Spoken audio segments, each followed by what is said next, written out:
Welcome to The Explainer. Today we are unpacking a truly profound psychological and spiritual journey mapped out by the legendary psychiatrist M. Scott Peck.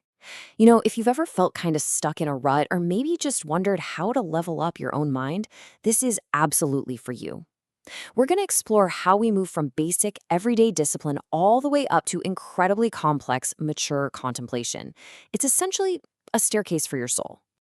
Okay, let's just dive right into it with Peck's most famous hard-hitting assertion, life is difficult, period. That is literally the legendary opening line of his work, and it just instantly connects with our shared human struggle, right? I mean, before we even outline the path forward, by immediately acknowledging that being human is just plain hard, Peck sets the stage for a journey that requires intense honesty. He's basically telling us to stop expecting a frictionless existence. Real quick, here is our roadmap for the explainer today. We'll start with who Scott Peck actually was. Then we'll hit the truth about suffering and discipline, redefine love as an act of will, examine the very real dangers of simplistic thinking, find the solution in complexity and humility, and finally look beyond ourselves. Section 1. Who was Scott Peck? So, his insights? They weren't just academic theory. They were forged right in the fire of his own struggles. Get this, at just 15 years old, while at a highly prestigious boarding school, Peck straight up refused to return after a vacation because of deep psychological distress. He actually spent a month in a psychiatric ward. But that terrifying experience, it ignited a lifelong fascination with the human mind. He eventually graduated from Harvard in 1958, earned his medical degree, and even served as a military doctor.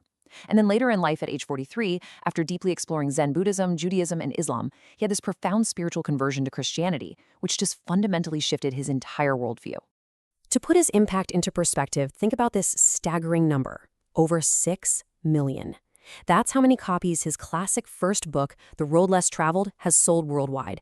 That is a massive audience. And he reached them because he had this incredibly rare gift. He could take deep, dense psychiatric concepts and translate them into everyday language. He wasn't writing for a bunch of stuffy specialists. He made profound spiritual and psychological growth totally accessible to all of us. Section 2, the truth about suffering and discipline. All right, here is a hard truth we all just have to face. Problems do not magically vanish on their own. Peck notes that if we avoid the pain of problem solving, which, let's be honest, we all try to do sometimes, our mental and spiritual evolution completely stalls. It just hits a brick wall. Discipline, therefore, is the absolutely crucial tool set we need to actually solve life's problems. If we don't cultivate the strength to face these issues courageously, we're never going to truly grow.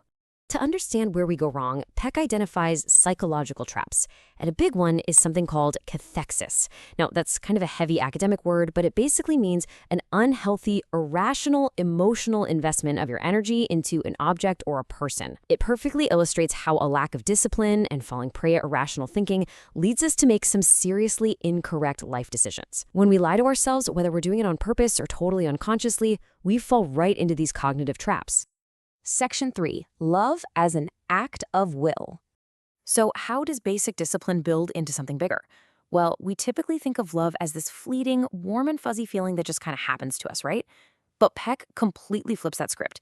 He argues that true love is an action. It's a courageous act of whim. The action of loving someone is way more important than those temporary sensations we usually associate with it. Love is an ongoing, conscious choice. It involves immense risk, real courage, and it's a deliberate investment in the spiritual growth of ourselves and the people around us. It's literally the engine driving our personal evolution. Section 4. The danger of simplistic thinking. Now we're pivoting to the core conflict he identified in his later work. Beyond just basic discipline, Peck points out this pervasive societal disease he explicitly called simplistic thinking.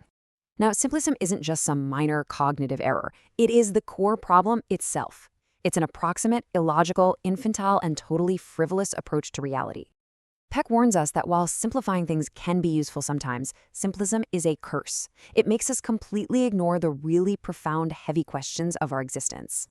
Taking shortcuts in how we think is exactly what causes deep dysfunction, both for us as individuals and for society as a whole. Which brings us to a really uncomfortable question. Instinctively, we think we know how to think, but do we really?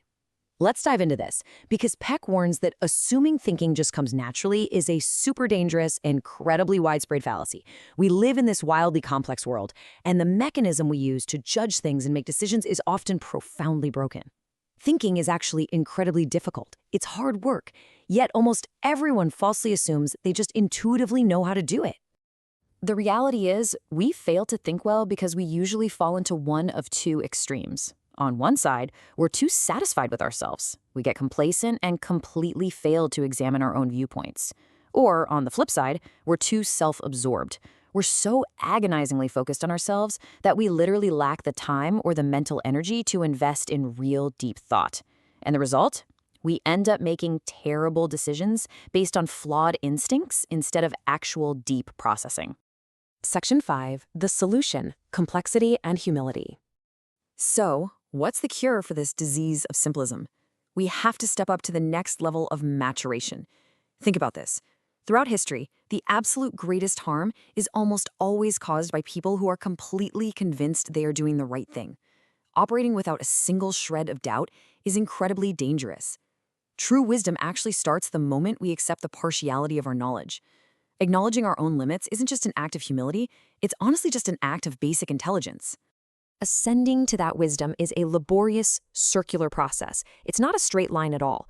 First, much like Socrates, we have to raise our hands and acknowledge what we simply do not know. Then we have to actually invest time in the hard, nonlinear labor of thinking.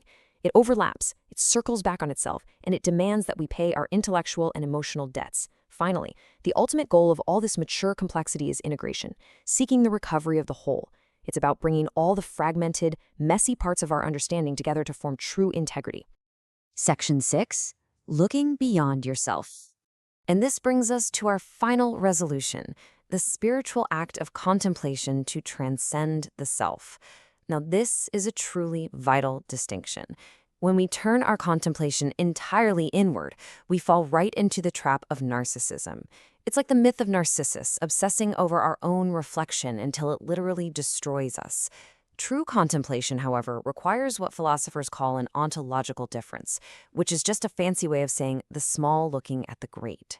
It shifts our focus outward and upward toward the sacred.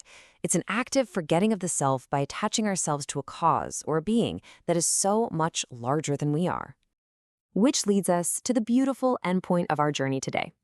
Peck suggests that while we constantly live in this state of tension between the here and now and the transcendent, there is a profound simplicity waiting for us on the other side of complex, rigorous thought.